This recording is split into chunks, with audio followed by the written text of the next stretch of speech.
Good morning dear friends, मैं doctor Mahendra Saran.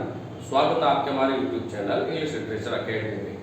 तो जैसा कि हमने कल वीडियो बीए के बच्चों के लिए उस तरह से बनाया था कि कई बीए के बच्चे पूछ रहे थे सर लोन क्वेश्चन का आंसर कैसे देना है।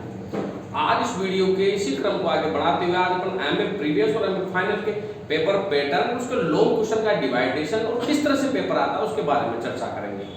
तो वीडियो को ज़्यादा से ज़्यादा लाइक और सब्सक्राइब करें। किसी भी तरह की जानकारी के लिए कमेंट बॉक्स में जरूर लिखें। और मैं फिर कह रहा हूं, जो भी बच्चे किसी भी तरह के नोट्स की जरूरत हो, पीडीएफ की जरूरत हो, प्रिंटेड की जरूरत हो, एमए प्रीवियस और फाइनल के संपूर्ण नोट्स हैं पेपर पैटर्न के अकॉर्डिंग। मैं जैसे बताऊंगा उन्हें वैसे याद करना है, कौन कौन से क्वेश्चन लर्न करने हैं, किस तरह से करना है, वो पूरे नोट्सों में दिए हुए हैं। तो बच्चे इन्हें ऑफलाइन ऑनलाइन खरीद सकते हैं। अब आते हैं अपने इसके पेपर पैटर्न पे। तो आप ध्यान दें, एमए प्रीवियस और MA final how to solve their paper, कि किस तरह से पेपर सोल्व करें। अब मैं बात करता हूं एमए प्रीवियस के सेकंड, थर्ड और फोर्थ पेपर की। देखो इन पेपर में आपका पहला जो प्रश्न आएगा, फर्स्ट क्वेश्चन है 8 एक्सप्लेनेशन आएगी, जिनमें से आपको 4 करनी है। पास नंबर निर्धारित है, 20 नंबर की आएगी। जो एमए प्रीवियस के छात्र हैं वो ध्यान दें, जिसके सेकंड पेपर में जॉन डन, फ्रांसिस बेकन को याद करें, टेम्पेस्ट को लर्न करें और इसमें Paradise Lost to Paradise Regain को याद करें। इनमें से आपके एक्सप्लेनेशन डेफिनेटली आएगी। अगर आपने बेकन व डन को भी याद कर लिया तो आपके 4 एक्सप्लेनेशन आराम से कंप्लीट हो जाएगी। और फिर इन तीनों पेपर का जो पैटर्न रहता है वो रहता है कि इनमें 3 सेक्शन आते हैं और प्रत्येक सेक्शन में से आपको एक क्वेश्चन सिलेक्ट करना पड़ता है। तो 20 × 3 तो 60 नंबर ये हो जाते हैं और उनमें से पूरे पेपर में से आपको किसी भी सेक्शन में से एक क्वेश्चन सिलेक्ट करते हुए 20 नंबर का क्वेश्चन ही अटेम्प्ट करना पड़ता है। इस तरह से आप एमए प्रीवियस के सेकंड, थर्ड और फोर्थ पेपर का 100 नंबर का कैलकुलेशन कर सकते हैं। याद रहे तीनों सेक्शन में आपके लॉन्ग क्वेश्चन आएगा, 3 बड़े प्रश्न, 4 बड़े प्रश्न करने हैं। और जब आप 4 बड़े प्रश्न करें तो देखो मैंने यहाँ पर एक प्रश्न का लॉन्ग प्रश्न का पैटर्न लिखा है। सबसे पहले पोएट का इंट्रोडक्शन, फिर पोएट या पोएम या ऐसे का इंट्रोडक्शन, थीम, प्लॉट और समरी। ये 4 पॉइंट को आप शुरुआत में जरूर लिखें जो उससे रिलेटेड हो और जो चीज एग्जामिनर पूछ रहा है उसे ज्यादा डिफाइन करें। ये चीजें जिस तरह से अपन तड़का लगाते हैं मसाले का, उस तरह से तड़के का काम करेगी। और छठा, 5वां, छठा, 7वां, 8वां पॉइंट आप अपनी उसी थीम के अकॉर्डिंग लिखे जो प्रश्न पूछा गया है।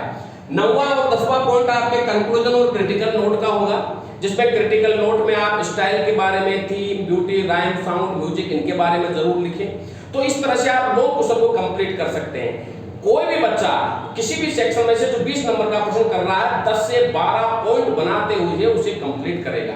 और यही पेपर पैटर्न एमए फाइनल के बच्चों का रहता है। सेकंड पेपर, थर्ड पेपर और फोर्थ पेपर में वही एक्सप्लेनेशन आएगी आपके, वही 4 एक्सप्लेनेशन सेलेक्ट करनी है और वही प्रत्येक सेक्शन में से एक क्वेश्चन करना है और एक क्वेश्चन अपनी चॉइस का करना है। एमए फाइनल का जो फर्स्ट पेपर होता है उस फर्स्ट पेपर में आपके 10 क्वेश्चन लॉन्ग दिए हुए रहेंगे, जिनमें से आपको 5 क्वेश्चन करने हैं। एमए फाइनल के फर्स्ट पेपर में एक्सप्लेनेशन नहीं आती है। ये आपका पेपर पैटर्न रहेगा। अब स्टूडेंट मैं बात करना चाहूंगा एमए प्रीवियस के फर्स्ट पेपर को लेके। एमए प्रीवियस के कई छात्र मुझे पूछते हैं कि सर इसमें ग्रामेटिकल क्या रहेगा। तो आप ध्यान रहे, आपके इसमें जो एमए प्रीवियस का जो फर्स्ट पेपर है इसमें एसवीओसीए से रिलेटेड क्वेश्चन पूछा जाएगा, डिपेंडेंट क्लॉज से रिलेटेड क्वेश्चन पूछा जाएगा, कंसेप्ट और नोशन से रिलेटेड पूछा जाएगा, कोऑर्डिनेटिंग सबऑर्डिनेट का क्वेश्चन आपसे पूछा जाएगा और इसमें सिनोनिम्स, एंटोनिम्स और वन वर्ड से रिलेटेड क्वेश्चन पूछा जाएगा। ये तो ग्रामेटिकली हो गया। अब लिटरेरी थ्योरी में आपके सीन और अनसीन पैसेज आ जाता है, क्रिटिकल एप्रिसिएशन आ जाती है और किसी भी जैसे कि डिप्थंग की, जैसे कि वोवेल्स की, जैसे कि नोट मेकिंग के कई क्वेश्चन पूछे जाते हैं। आपके सीन और अनसीन पैसेज आएंगे इसमें और इसमें आपके टीचिंग एप्टीट्यूड के भी क्वेश्चन पूछे जाते हैं।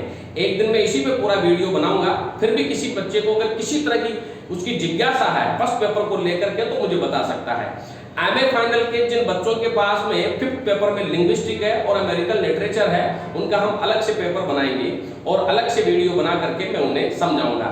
याद रखे, कोई भी प्रीवियस का छात्र है या फाइनल का छात्र है जो पहला प्रश्न करेगा एक्सप्लेनेशन का, जो आपके 5 नंबर एग्रीगेट करेगा। याद रहे एक्सप्लेनेशन को आप सबसे पहले आप उसमें रेफरेंस लिखेंगे, कवि और कविता का नाम, फिर उसमें कॉन्टेक्स्ट जिसमें सार के बारे में लिखेंगे। तीसरा पॉइंट आपके एक्सप्लेनेशन हो जाएगा जिसमें उसकी पूरी व्याख्या करेंगे। चौथा पॉइंट आपके डिफिकल्ट वर्ड हो जाएगा, डिफिकल्ट वर्ड। और पांचवा पॉइंट आपके क्रिटिकल नोट, यानी कि उसमें कौन सी राइम थी, ब्यूटी या स्टाइल दी गई है। कोई भी छात्र जो भी एक्सप्लेनेशन करेगा कम से कम 5 पॉइंट बनाते हुए उसकी एक्सप्लेनेशन करेगा। इस तरह से उसकी वर्ड लिमिट कंप्लीट करेगा।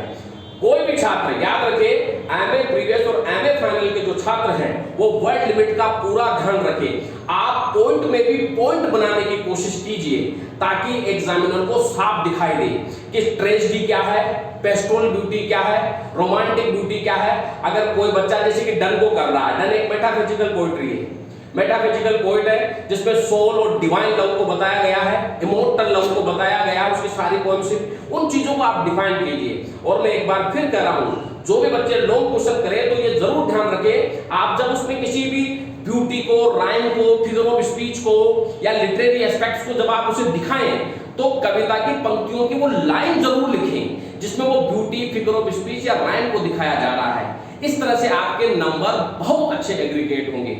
और किस तरह से आपको ये करना है मैं एक बार पूरा पैटर्न लिख करके मैं बोर्ड पे सोल्व करके उसे जरूर बताऊंगा। किसी भी बच्चे को अगर उसके कोर्स अनकंप्लीट है, कोई समझ में नहीं आ रहा है तो कमेंट बॉक्स में मुझे लिख के जरूर बताएं। और इनसे संबंधित नोट्स वो प्राप्त कर सकता है संपूर्ण रूप से, जिसे मैं फ्री काउंसलिंग क्लास दूंगा और जिसे मैं बताऊंगा कि कौन कौन से मोस्ट इंपोर्टेंट क्वेश्चन है और उसे किस तरह से इसे सोल्व करना है। तो वीडियो को ज्यादा से ज्यादा लाइक और सब्सक्राइब करें। Thank you very much dear friends, बहुत बहुत धन्यवाद।